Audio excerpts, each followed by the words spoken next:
நளினி எதைக் குறித்து நினைத்தாலும் திவ்யா கூறியது போலவே ராஜ் ஒருவேளை நேரத்தை கழிக்க வந்திருக்கலாம் என்று தோன்றியது. வேலை பார்க்க ஆரம்பித்தவுடன் மறுநாள் புதிதாக வந்தவர்களுக்கு வேலை பற்றி புரிய வைக்க வேண்டும் என்று கூறியபோது ராஜ் மட்டும் எதுவும் சொல்லவில்லை.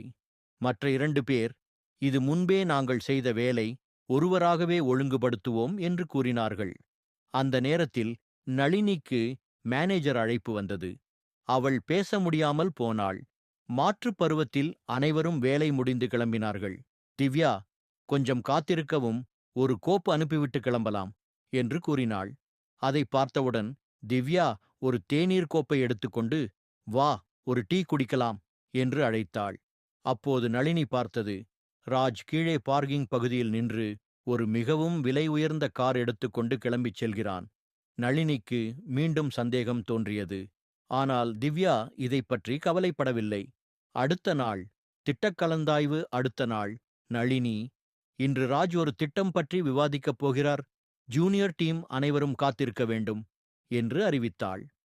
ராஜ், சரி நளினி, நான் தகவல் தருகிறேன் என்று கூறினான். அதே நேரத்தில் திவ்யா, எனக்கு உடல்நலக்குறைவு, நான் நேரத்திற்கு முன்பே கிளம்புகிறேன் என்று சொல்லிவிட்டு சென்று விட்டாள்.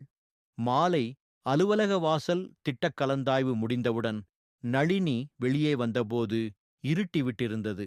அப்போது வாசலருகே நின்றிருந்த ராஜ், நீங்கள் இன்னும் செல்லவில்லையா? வேண்டுமென்றால் உங்களை டிராப் பண்ணட்டுமா என்று கேட்டான். நளினி, வேண்டாம் ராஜ், நான் ஏற்கனவே காப்பதிவு செய்திருக்கிறேன், அதில் செல்வேன் என்று மறுத்தாள். காரில் செல்லும் நிலைமை. அந்த நேரத்தில் நளினி தனது மொபைலை பார்த்தபோது கார் அழல் மறுக்கப்பட்டது என்று தோன்றியது. நளினி சிறிது தயக்கத்துடன், சரி ராஜ், என்னை முக்கிய சாலையில் இறக்கிவிடலாமா?